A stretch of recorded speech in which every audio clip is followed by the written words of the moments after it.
Hi guys, it's Richard from Bagnall and Kirkwood. So today what we're going to be doing is servicing the inlet valve only on this Daystate Airwolf. But it's the same principle to other rifles also at the Daystate. We'll run through that. It is the most common leak source on all of them, so we do a pack just on its own for just servicing that fill valve area. It saves you having to get a pack for the whole rifle. And like I say, this is the most common one. So we'll run through what rifles use this type of valve we're going to look at. So it is the Air Ranger, the Airwolf as we've got here, the Griffin will do it, the Harrier X and Harrier X2, the Huntsman Classic, the Huntsman Regal HR, the Huntsman Revere will be the same valve, the Mark III, the Mark IV, the Pulsar, the Red Wolf, the Renegade, Wolverine models, Wolverine 2, Wolverine 3, Wolverine R, Wolverine 303 as well, and also the Daystate Delta Wolf and Alpha Wolf use the same idea but a smaller piston. We'll see the piston when we get it apart. So here's the kit again. What we'll do is we'll start taking this one apart. So on the Air Ranger and Airwolf, remove the fill cap, and it is a 8mm iron bolt there.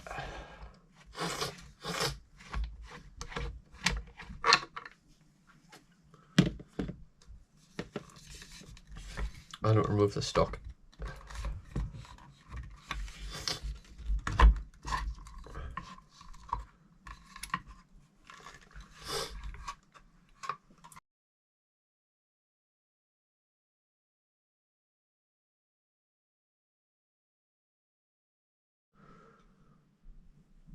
So we're going to remove this part here with a 5/8 inch spanner, but probably metric will also do it. And on this one, the end just came out as it is there, but usually you'll want to remove this bit here also. This can be a pain. So we'll probably just pop that into a vise and get some grips on there. Back in a sec. Yep, so we'll just loosen that there in the vise. We'll disconnect the battery just to make it a little bit easier. And can remove the stock extension there. That just gives that enough depth to come through the stock. And as you're going to see here, 2 of the bonded washers. When they come off, you can prise these off a little bit easier. Again, I'm just going to nip that in the vise and just pull it out. And you've also got this bonded washer on this side. Again, I'm just going to nip that in the vise and pull them off. In fact, this one's just going to come off by hand. There we go. So that one you can see already inside's crumbling away. So that one will definitely be leaking. This one on just a little bit tighter.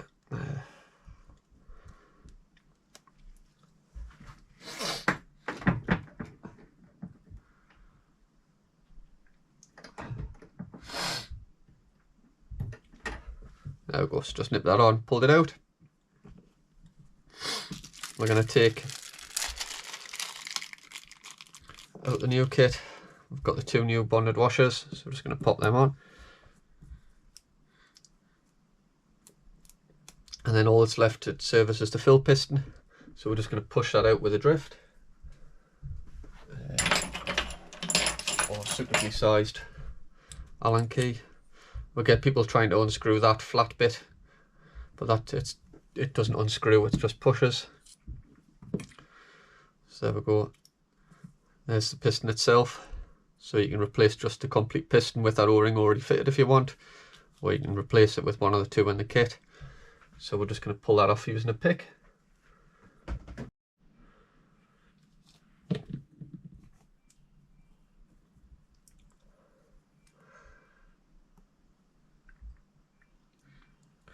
So with the pick, just making sure we dig into the O-ring.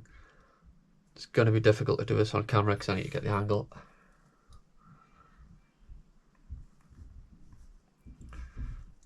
I've also came across people that have just cut these off. They have dug into the O-ring, and generally I'll try and twist it so that the O-ring just snaps off.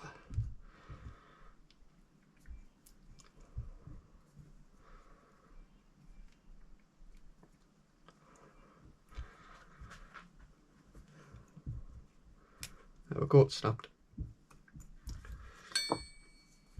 Then the new O-ring, I find it more difficult to put it on if you try and push it over that side with the notch in. If you try to push it on the flat side, I find that a lot easier. So just pop that down and push the new one round.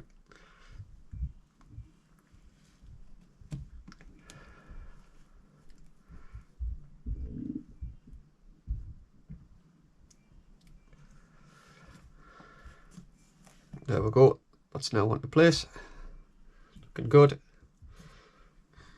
Pop that back into the piston, so with this groove here, that's to allow the air through, stop it from locking out. But just that way around with the piston body facing down, the O-ring, the side where the O-ring's to the top, to that side like that, as you can see. That just pops in, give it a little click. You can pop all this back together. Pop back onto the rifle.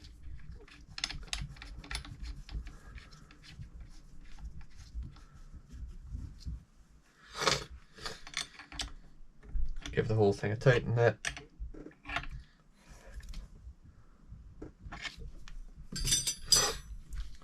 That's it, great. Put the battery back on.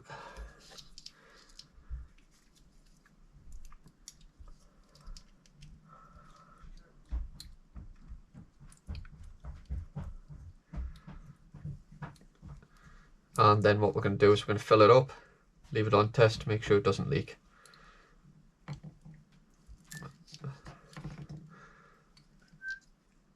Sorry, that way, battery pack on.